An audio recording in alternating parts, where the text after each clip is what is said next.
بسم الله الحمد لله الذي كفى وبه نستعين على أمور الدنيا والدين وصلى الله على نبينا محمد وعلى آله وأصحابه أجمعين. أما بعد، السلام عليكم ورحمة الله وبركاته. سلام كديب waxaan rabaa inaan war-saxaafadeed ama war-murtiyeed kan aan kaga hadlo qodobo dhowr ah oo muhiim ah. sidaad la socotaan dhacdadii ka dhacday maalintii dhaweyto ama habeenkii dhaweyd meesha la yiraahdo Garoowe oo foosha xumayd oo waxashnimada ahayd oo wax allaale iyo waxay sal ku lahayd aanay jirinin kaliya caqli xumo iyo kibir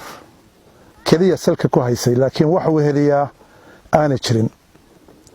marka koowaad waxaan uga tacsiyeynayaa shacabka reer Puntland ama shacabka Soomaaliyeed oo dhan. waxaan si gaar ah ugu tacsiyeynayaa dadkii ku dhintay dhacdadaas in iyaga iyo heladoodii iyaga waxaan leeyahay Ilaahay jannatul firdaws ka waraabiyo. gacan ka xaq daran baa dishay, duulaan baa loogu yimi, Ilaahay ha u naxariisto. eheladii ay ka dhinteenna waxaan leeyahay samir iyo iimaan Ilaahay ka siiyo, wax ka khayr badan ama ciwad khayr qabana Allah ugu bedelo. nafteydana waan uga tacsiyeynayaa oo waxaan uga tacsiyeynayaa wixii iyo qaabkii hay'ad dawliya oo hay'adii dalka ugu sarreysay oo baarlamaanka oo aan anigu oday u ahaa oo wixii lagula kacay dalka sharciyadiisa ilaalinaysay in sharciyadii la laalo, systemkii dowladnimada laga baxo, mid u eg qabiil u eg oo qaab daranna maxay ahayd in lagu dhaqmo. taasna waxa weeye aniga kursigu muhiim lama ahayn, laakiin waxa muhiim ay ahayd sida wax u dhacayaan ama in dalku nidaam iyo system uu lahaa ka in la isu maro. waxaana muuqata in la laalay oo uu laalmay. taas macnaheedu waxay tahay wax Puntland la yiraahdo marka ma jirto ay qoladaasi si cad u tiri, maadaama ay sharciyadeedii laaleen. waxay si cad u yiraahdeen Puntland wax la yiraahdo ma jirto, wax lagu heshiiyeyna ma jiraan. hadal afka laga yiraahdo kaliya ma, laakiin ficil bay u yiraahdeen. taasna waxa weeye dadka reer Puntland iyo naftayda iyo eheladii wax ka dhinteen baan uga tacsiinaya. intaa kadib dadka reer Puntland waxaan leeyahay waan la hadlayo, Puntland badbaado u baahan tahay, jar bay ka lulataa. mabaadi'dii lagu dhisay iyo waxyaabihii loo dhisay iyo ahdaaftii laga lahaana way ka weecatay. wada lahaanshihii iyo wadaagii lagu wada dhistana way ka weecatay. waxay maraysaa in koox yari ay u afduuban tahay. waxaan leeyahay badbaaday u baahan tahay. haddaan la badbaadinna meel fog baa laga dooni doonaa sida ay hadda wax u wadaan kooxdaasi. waayo waa koox aan ehelna u lahayn, awooddeedana aan lahayn.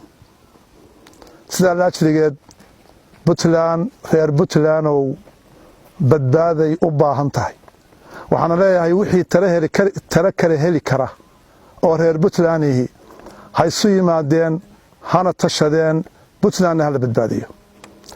qodobkan intaasaan kaga gudbaya. qodobka saddexaad aan ka hadli doono waxa weeye waxaan la hadlayaa shacabweynaha degan gobolada Sanaag iyo Highland iyo Bari oo ay sida gaarka u taabanaysay arrintani ama sida gaarka xanuunkani u taabanayay. waxaan leeyahay iyaga dhaqan looma xeerin oo nidaam iyo system looma xeerin oo tolnimo iyo wixii la isu sheegi jiray looma xeerin oo bini aadanimo looma xeerin oo meel u badqabtaa ma jirto. waxaan leeyahay oo aan soo jeedinayaa dal iyo dibadba wixii joogaa tala inay isugu yimaadaan degdeg ah, kana tashadaan qaabkii ay Puntland loo dhiirigarayn lahaayeen, maadaama ay ka weecatay mabaadi'dii iyo ahdaaftii iyo wadalaanshihii lagu dhisay. tala degdeg ka yeesha ayaan leeyahay. baaqaasaan u soo jeedinayaa waana rajaynayaa inay aqbalaan oo qaataan waxaana leeyahay si degdeg ah in la isugu yimaado anigana insha allahu waxaan rajaynayaa dadku way eegayaan war hadal bayna iga sugayaan iyo wax iga soo baxa kana ugu horeeya waxaan ugu baaqayaa shir wada tashi ah oo la isugu yimaado waxaan kaloo insha allahu samayn doonaa aniguna waxaan mari doonaa mandaqada gabi ahaan waan mari doonaa mandaqada waayo dadkaa codsaday especially magaalooyinka waaweyn insha allahu waan tegi doonaa waana la kulmi doonaa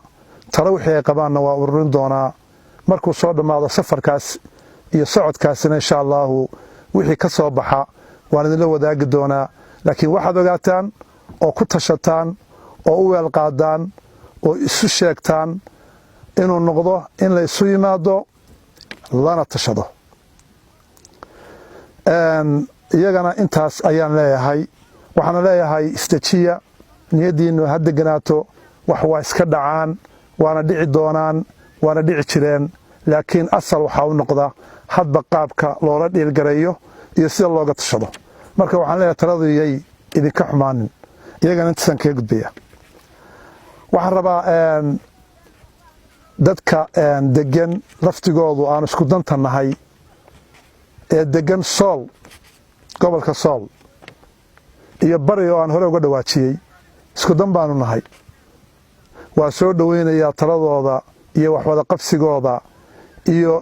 maxay ahaydeenay taageeradooda waan soo dhoweynayaa waxaan kaloo soo dhoweynayaa cid allaale ciddii ka xumaatay dhibaatadii foosha xumayd ee waxashnimada ahayd ee ka dhacday xarunta baarlamaanka ee Garoowe cid allaale ciddii ka xumaatay waan soo dhoweynayaa waana uga mahad celinayaa waxaana leeyahay waa mahadsantihiin wixii wax garanayay oo ka damqaday oo u arkayay waxaasi wax Puntland iyo ciddii lagu sameynayay midna aan u qurux badnayn taana intaas baan kaga gudbayaa waxaan ku gabagabeynayaa saxaafadeedkayga qolada saxaafadda baan rabaa inaan kelmad iraado kelmadaan oranaya waxa weeye maalmahan waxaan maqlayay iyagoo leh guddoomiyihii hore anu waxaan soo haystaa guddoomiyihii xaqa ah isuma haystee waan ahay waa sifo sharci aan ku imi sifo sharciya uun baan guddoonka ku waayi karaa taasina may dhicinin markay dhacdo waan ogolahay laakiin saxaafadda waxaan uga digayaa inay ka waantoobaan inay yidhaahdaan guddoomiyihii hore maadaama aanay ahayn wax sharci ah wixii la dhoobdhoobayey iyo wixii la taagtaagay waxaana daliil idinku ah weerar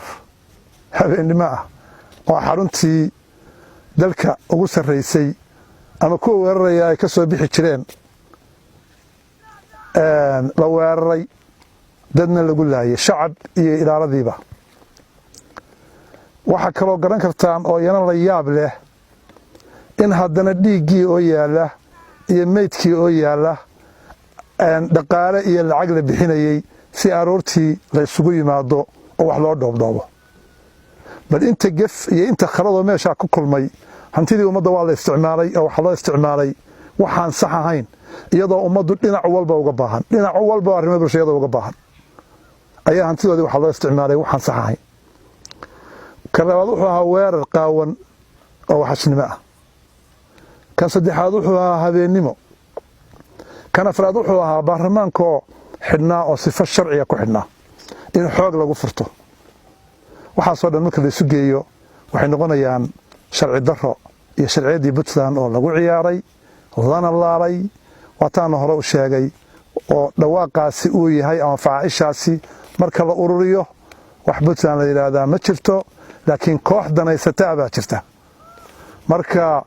insha Allah taladeedina horaan uga soo jeediyay saxaafaddana intaasaan leeyahay anu guddoomiyihii xaqa ahaa ee dowladda Puntland baan ahay